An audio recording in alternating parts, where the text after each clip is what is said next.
कुछ मंत्रियों को संगठन में भेजने की चर्चा अब जोर पकड़ रही है।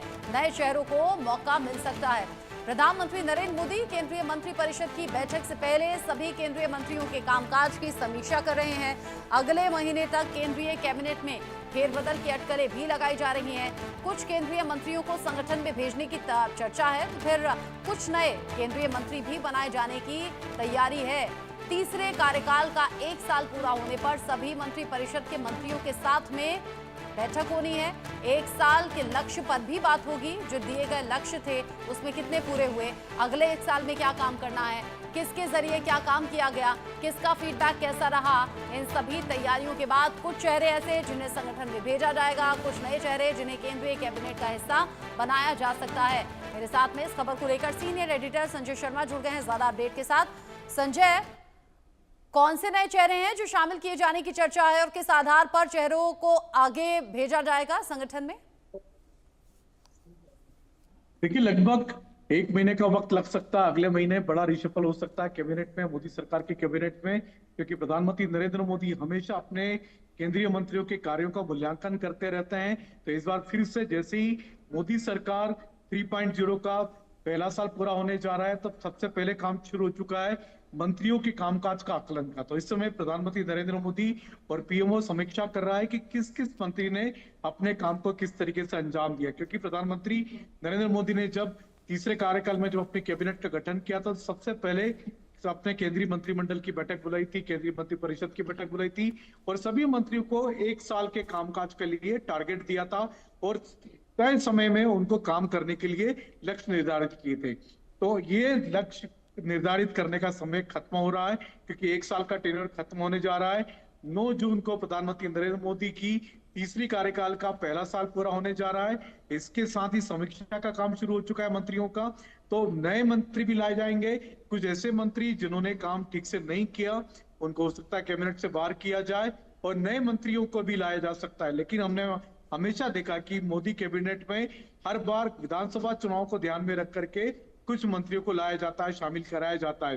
तो आने वाले दिनों में बिहार में चुनाव होने हैं, इसी साल के अंत में, अगले साल की शुरुआत में ही पश्चिम बंगाल में विधानसभा चुनाव होने, उसके बाद में फिर उत्तर प्रदेश, गुजरात, इन सब राज्यों के विधानसभा चुनाव होने।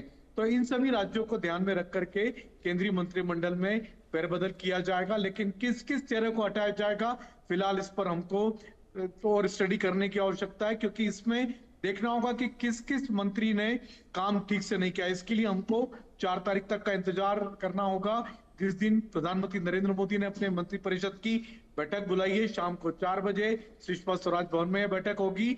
इसमें सभी मंत्रिपरिषद से पूछा जाएगा, सभी मंत्रियों से, कि उन्होंने किस किस काम को किस तरीके से अंजाम दिया और नए साल के लिए उनके पास में क्या कार्य योजना है, अगले साल 1 साल के लिए भीतर उनका मंत्रालय किस किस काम को अंजाम दे सकता है।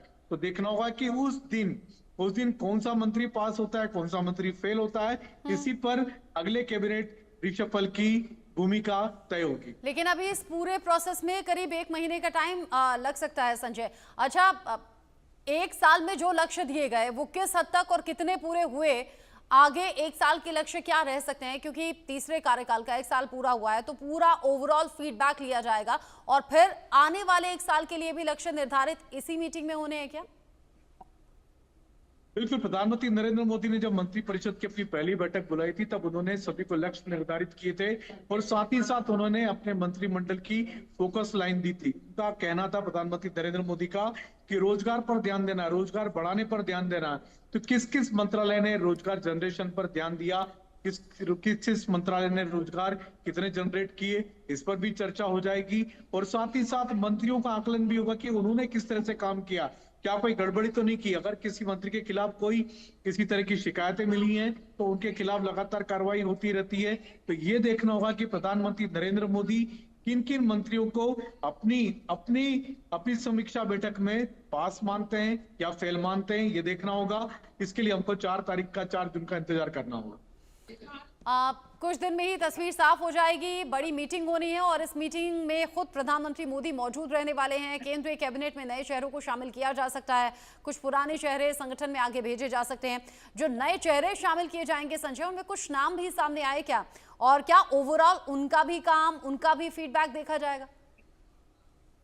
देखिए कई सारे ऐसे नाम हैं जो कि कहा जा रहा है कि कैबिनेट के साथ ही साथ बीजेपी की नई टीम जो नए राष्ट्रीय अध्यक्ष के साथ में नई टीम का गठन होगा, तो उस समय फिर कुछ केंद्रीय कैबिनेट से कुछ मंत्रियों को बीजेपी अपने संगठन में भेजेगी, राष्ट्रीय संगठन में भेजने की तैयारी करेगी।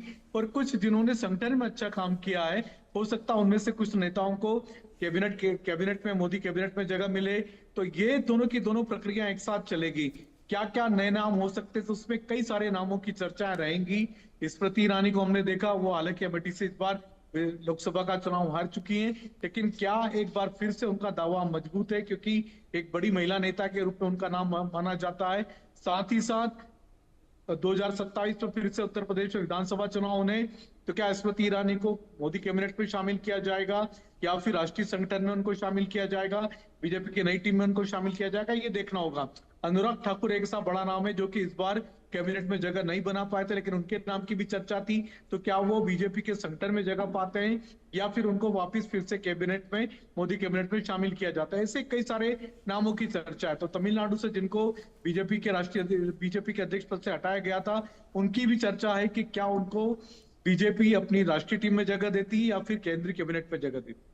ठीक है संजय, नजर आप बनाए रखिएगा। बहुत शुक्रिया आपका ये सभी जानकारी दर्शकों तक पहुंचाने के लिए। संजय बता रहे हैं कि 1 महीने का करीब वक्त लग सकता है।